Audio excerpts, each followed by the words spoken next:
What's up, you guys? Welcome to episode 31 of the Uriah Marketing Podcast. I am your host, JJ, and today we have a very special guest, Brian Saviano. I'm going to give you just a quick background on him. He's been in the LO for over 5 years, I think even 7+ years. I'm going to let him do his own introduction, but today, you guys, we're going to be talking about websites and why it is important to have a website that turns clicks into paying customers. And that's why there's special with us today, Brian Saviano.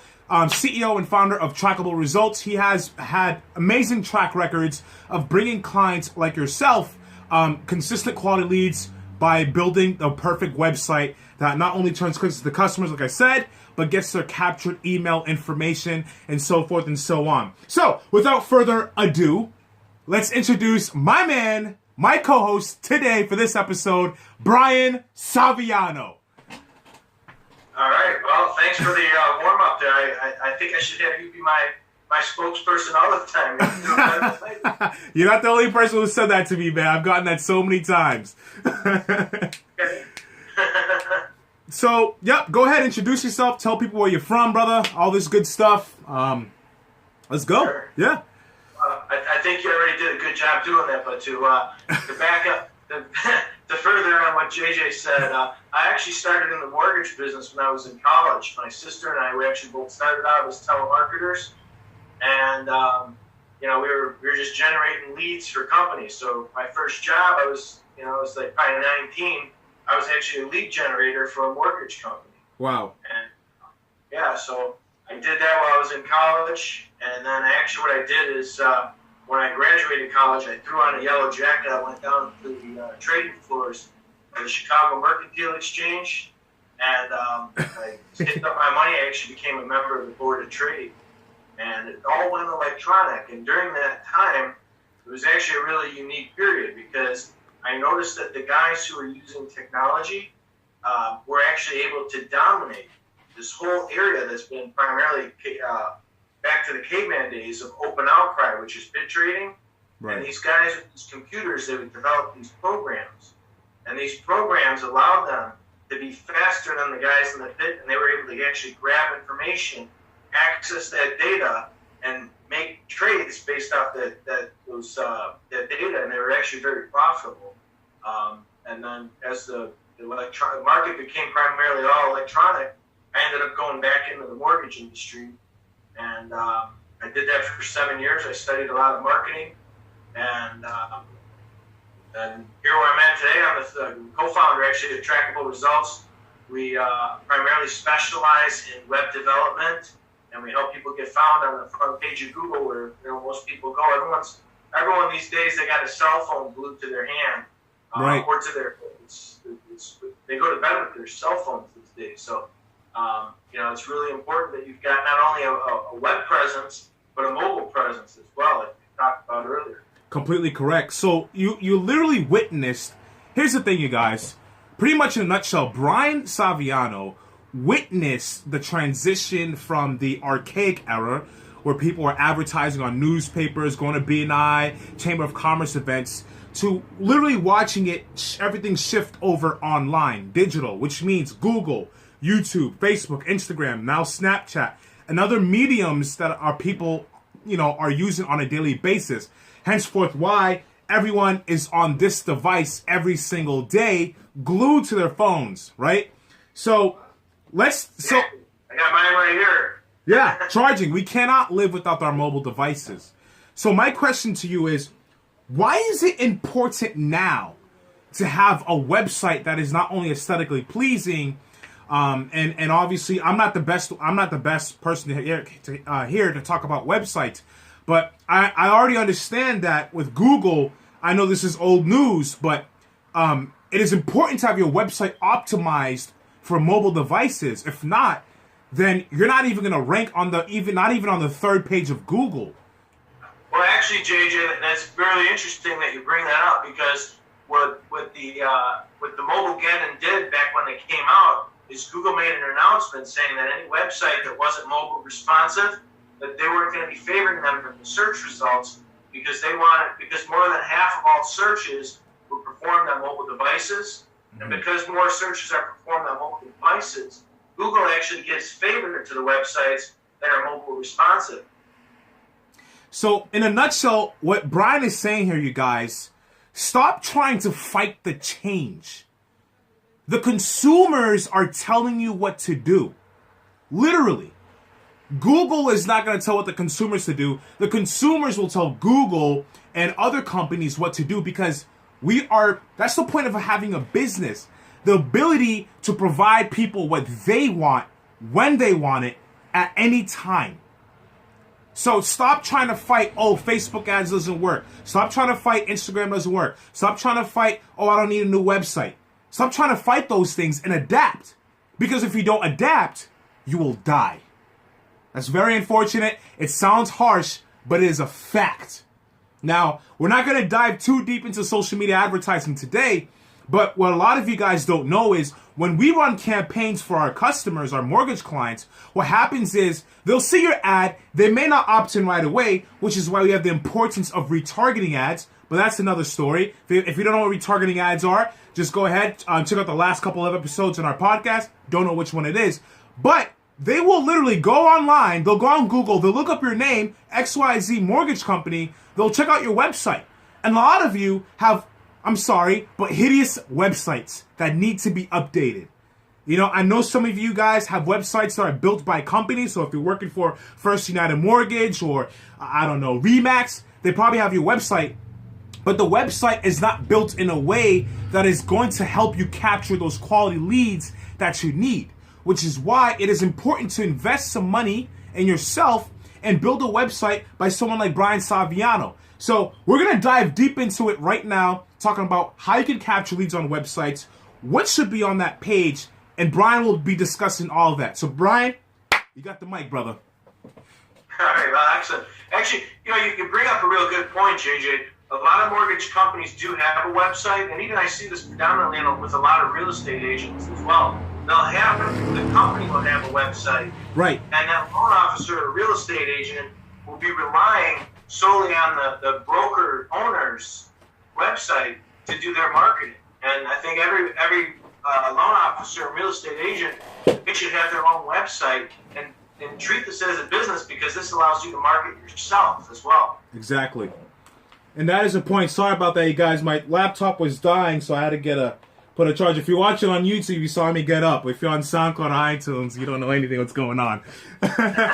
Yeah, but you're absolutely right about that. So what should we have on those websites to begin capturing that data, begin capturing that information that is necessary? Well, JJ, that's actually a really good question. I'm glad you brought that up. Some of the things that I think that are the most prevalent for the successful loan officers is, number one, they need to have a picture of themselves, because a lot of times as mortgage brokers we deal with people who are maybe across the state or they're in different parts of the state, right? And or you might just even be a voice over the phone. And a lot of people, we're in a digital age right now. People like to deal with humans. Right. And because of that, they want to see who they're actually working with and get a kind of warm, fuzzy feeling. So it's good to have a picture of yourself, maybe a picture of your office, your staff. In addition to that, you want to have a separate page for purchase business, and you also want to have one for refinance business. Now this does two things. Number one, it gives people information which they're going to Google for to begin with. Right. And number two, it provides the search engines information so they can route someone to come find your page. Because the keywords that someone types in for a refinance are going to be different than the keywords that someone types in for a purchase. So let's start at the top here. I really like what you said, and I completely agree with you. The first thing that they should see, and if you guys are watching on YouTube, I have a whiteboard here. You guys could actually see the format of what the website should look like. If you guys have a hard time seeing it, comment below, and I'll send you guys the format via email. Okay? So Brian mentioned something very important that a lot of LOs don't do. And a lot of your LOs are scared to put your face out there. When in reality, you shouldn't be scared because you're pretty much telling me you're scared to make money. And I know all of you, 100% of you, are not scared about making money because being a LO is essentially an entrepreneur because you're always out there hustling. Right? Unless you work for a bank, different story. So the first thing that people should see should be a picture. I'm actually going to take it a step further, and I'm also going to say, if you don't want to put a picture and you want to be extra personable, have a video. The second that they get in, have a video there, and it could be as something as simple as, "Hi, I'm JJ from JJ's Mortgage Company. For several years, I've been helping first-time homebuyers like yourself buy their first home. First-time homebuyers home, whatever it is. Or I've been helping veterans like yourself, blah, blah, blah." You know, if you would like to see how I've helped this couple or this veteran or whatever, then scroll down below for some more information. And now what you're saying is, once they scroll down below, what should they have? Well, that's actually really good. So another thing that they want to do in addition to the video is testimonies. Actually get some testimonies from some of your past success stories. We all know being in the loan business is a very tough business. Yeah. And if it's not the processors or the underwriters, it even could be the clients that are difficult. Look, there's a lot of red tape that can come up in these loans and getting under the closing table. And you know what? The real estate agents, they want to know that they're working with an experienced loan officer. So what better place than to put information about your past success stories than your own website? Makes sense. It makes 110% sense. So how long should this video primarily be when they first get onto the website? They go to jjsmortgages.com. How long should my video be? Or how long should these LOs who are watching right now videos should be? Well, you know, that's actually a really good point. And the answer to that question is there really is no answer. But what we do here at Trackable Results is we measure statistics and we'll look at usage rates or view rates, and we'll see where people are dropping off. I'll give you guys a hint. You can use a service called Wistia. And with Wistia, you can actually go ahead and you can see on the back end where people are viewing the video and where they're actually dropping off. So if you notice a trend where everyone's dropping off at a certain point, that's usually a good indicator that the video needs to either end there, or maybe the video is just getting boring at that part. Maybe you want to replace that segment of the video with something else that's more interesting to the viewer. 150% right. And I agree with them. I'm going to add one more thing to this video portion that Brian and I will probably agree. People will not watch your video if it's not entertaining. In today's world, infotainment is the best way to capture those results, to capture someone's personality.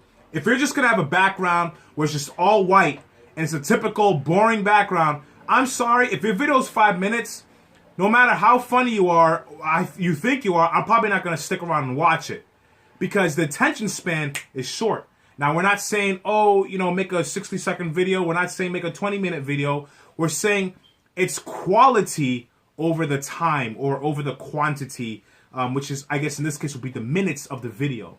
So if you do have a white background, get some props, something. Go ahead. You're going to say something, B. That's actually a really good point, JJ. And, you know, the thing is as loan officers, you know, basically, if you're a 100% commission salesman, your job is to be marketing yourself. And when you're marketing yourself, you're competing against people like Donald Trump, the Kardashians, and anyone else that's popular in the news right now. And you know what? No one really cares what the interest rates are right now, but there's a lot of things that you can talk about, current trends, new programs that are coming out, first-time homebuyer programs. There's different things that are coming up, and there's different cycles of the year where other things are more prevalent. For instance, let's say around April 15th, it's tax time. Some people may need the money to get their taxes, to pay their taxes if they're self-employed. That might be a good topic for a video or even a blog post which they can put on their website. You should be blogging regularly as well. 150% correct. Now, let's move on to the next topic. So, they get onto the website. The top of the fold, which is this, what you guys are looking at, the top of the fold is the video. What should be under the fold now? Under the video? That's a good question. And, you know, actually, if I could, above that picture, you may just want to put a small image of your logo right above that top bracket. Okay. Just so people know that they came to the right spot. Put your logo up there on the menu. And then below that, you know, what you really want to have is you want to have an opt-in form. You know, and you may even want to do like 2 buttons. One is a purchase and the other one's a refi. What what are you interested in? Are you looking to save money on your existing loan, or are you looking to buy a house? If so, click here. So there you go. Logo, video, right under the video, opt-in form. And then it should be 2 buttons. Are you looking for a refi? Are you a first-time home buyer? Or whatever that you specialize in, just put it there. And then maybe on top of that, put your name, your number, and how they can email you. Put your contact information right under there. Sure. Now, another thing, what is really nice, especially with WordPress, makes it a lot easier to do, is you want to put at the footer of the website, which is the absolute bottom of the website, you want to put, it's really important, you want to put your company name, address, and phone number in that area there, because Google's going to read that, and you want to put that on every page. And you want to keep that, here's a tip for everyone that's looking to rank their website better on the search results.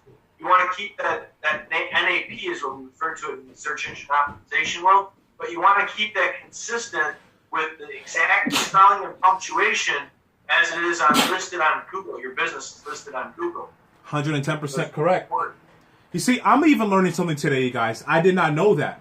So make sure you have that information right at the end of the footer of the website, so that way you could rank well on Google. As a matter of fact, another thing, Brian probably and I could both agree with this.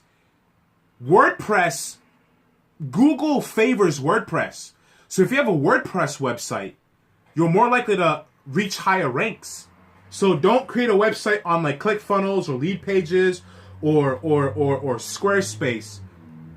Create that website with WordPress. I don't know if that's still true today, but what are your thoughts? It's very true. I see a lot of people using, freebie sites like Weebly and, stuff like that.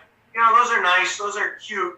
But hey, if you're a professional, sometimes you got to step up a little bit and use the professional platform. And there's no better place than WordPress to do that. And there's a lot of different ways you can add on. There's plugins that we can use when developing a website. For instance, you can add a mortgage calculator. There's all kinds of things that you can add on there. There's site maps that help signify to Google which pages are which, and it helps them, when they crawl your website, it helps you to rank better in the search results, because Google's able to crawl your site and find all the information you need.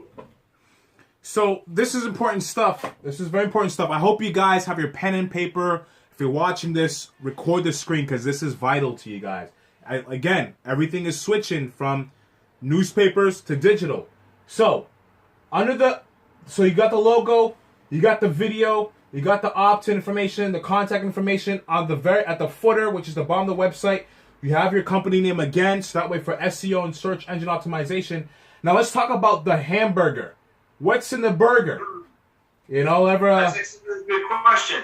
So in the center spot there, you need to have relevant content, because that's really what Google's looking for. So this would be a good area to write, some content about your mortgage company, mortgages in general.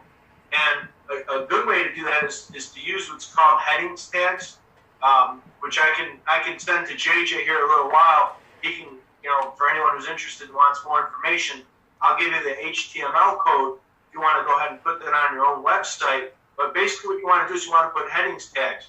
For example, what's that? Chicago, what's that heading? What is it called?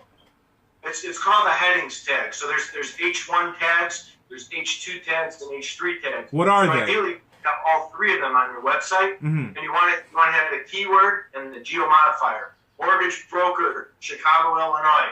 Refinance your refinance expert, Chicago. Best purchase rates, Chicago, Illinois. And you can have different pages for those. So like keywords that. The website. What's that? So like keywords that help you rank. Is that what that is? Yes. Okay. You want keywords that help you rank, and you want to have a separate page for each one of those keywords as well. And Google right now is actually still giving preference if you have like the site. So for example, I'm in Chicago, so there's different parts of Chicago. There's different suburbs, but if you have multiple pages for those search terms as well as towns, those individual pages can rank throughout your website as well. Okay. So have individual pages that's relevant content that help you rank. Sure. Yeah. Now, another thing that you could do is you could put a map on your website as well and embed a Google map. Let me just tell you this. Google likes whenever you use their tools or resources on their website, because if they see that you're using a map on their website or a YouTube video, the search engines are going to give preference to the website as well. So, the way I like to explain this, JJ, is it's kind of like playing poker. If you and I were sitting at the table and we were playing poker, the more chips you have in your favor, the better your odds are of ranking in the search engine. So each one of these components that you have, it's like having more and more chips. You want to have as many chips as possible with the search results. That actually makes a lot of sense. And Google does own YouTube. So you guys, real quick, let's run through it. The company logo is the first thing they see. The video, the opt-in form, contact information. Then in the middle of the burger, we have relevant content. Put in about us and about me or an about mortgage company. And then JJ, if I can interrupt you for a minute. Yeah. When they have that opt-in, I've seen a few people do this very successfully, and this is really important right now. Is a lot of people are actually using this. They're giving free reports away. The 7 biggest mistakes most people make when taking out a mortgage, or the 7 biggest mistakes most people make when buying a home. And by putting these reports down on your website that people can download, they just get your email. Now you can capture their contact information, and by using autoresponders that JJ uses in his practice, you can actually start following up with your clients, your prospects, and turn prospects into clients. I'm surprised I didn't even think about that. That's why you're on here talking about websites. Yes, typically I'm usually just giving with free reports away for the clients that we work with through social media ads. But on your website, it is also important to have that, because you're right. Have a report. How to build your credit in 90 days. 7 key factors of why people don't buy a home in 90 days or whatever it is. Give something of value first. You don't go to McDonald's and well, that's probably going to be a bad example. But it's like you ask someone for something. If you want to win someone's trust, you have to give something in exchange. So when you go to McDonald's, if you want that, that Big Mac meal, you have to exchange money. You have to give McDonald's that money first in order to get what you want. If that makes sense, you guys. So give value. If I could expand on that, I think people are really intrigued by insider secrets, and no one wants to get ripped off. So if you could put together a report that tells people about the most common mistakes most people make when buying a home or taking out a loan, that's going to intrigue them. This is kind of like a mystery. You want to intrigue their mind a little bit, and just enough to get them to give you their contact information. Because let's face it, a lot of people that come to websites, they may never come back. Statistically, the websites, they may never come back. So your job as a marketer of your services is to not only get them to call your phone, and if they don't, and they leave your page, you lost that visitor. So you need to do everything you can to capture the contact information. And JJ could even talk to you about retargeting. You even want to install a retargeting pixel on there so you can follow up with prospects. This way you're in front of them as many times and they see you as the expert. Maybe they didn't they didn't call you that day when they first visited your website, but by seeing your contact information over and over again, they may decide to pick up the phone and finally call you, and that's how you're going to get the business, guys. Exactly. Guys and girls who listen to this podcast, there's so much I want to expand on here. But I know we're running short on time soon, especially when we talk. I wanted to discuss with the team, with the LOs who listen to this podcast today, having a successful CRM system, which is a system that once you capture information, it automate leads. But before we leave, so we're gonna have Brian on this podcast definitely again to talk about the CRM. But before we leave, I want to discuss again those pixels. Now, give, ladies. I'm gonna use ladies as an example. Girls won't buy something right away. What they'll do is, if they see a product, let's say a Louis bag, they'll do the research. They'll go on Amazon. They'll compare prices with them. They'll see. This is a thing that we do. It's like in our minds, but we don't notice it. We don't do things right away just off the bat. especially if it's a brand new company that you've never heard of. You're not just going to be willing to give you their information right away, which is why I get very upset when mortgage LOs, they want to see the results so quick, but you just started on advertising on Instagram like yesterday. No one in the social media world knows you until that day. So, when you install pixels on the website, let's say they don't get anything from the opt-in form, what this pixel allows you to do is allows you to put your face in front of them on it could be again on Google, it could be on Facebook, it could be on Instagram, it could be on YouTube. That's what pixels are. The ability to retarget someone that has been on your website or has been on a specific domain that is under your name. If that makes sense. I didn't mean to rhyme there, but that was kind of cool. Okay? So when you retarget them, the trick is this. You give them that value again. You give until they give you their name, number, and email. Then you put them in the automated CRM system, which is the captured lead information, and then that's how you begin to nurture them and go on from there. If I could expand on that, you actually bring up a really good point. As a former loan officer, look, you guys got a real difficult job. I mean, not only are you asking strangers for their social security numbers, but as a child, my mother told me don't talk to strangers. Exactly. Let alone give up my social security number over the phone. So not only do you have to earn their trust and get their social security number, but you're also asking for their bank statements, their income.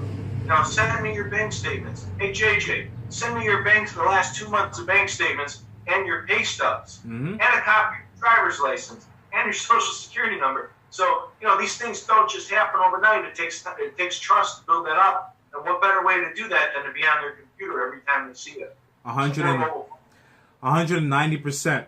I know as if it were me and I don't know you as a mortgage officer, I'm probably not going to give you my information the first day. Maybe after the 7th or 14th time. I just had a podcast with not too long ago with Ken Moskowitz, CEO and founder of Ad Zombies, and he says, and I quote, and this is a guy who works with huge companies like Pepsi, Nike. I'm talking about big guys. It takes the average consumer 14 touch points before they can actually give you their name, number, and email. Especially, and that's from if they don't know you from the jump. 14 times.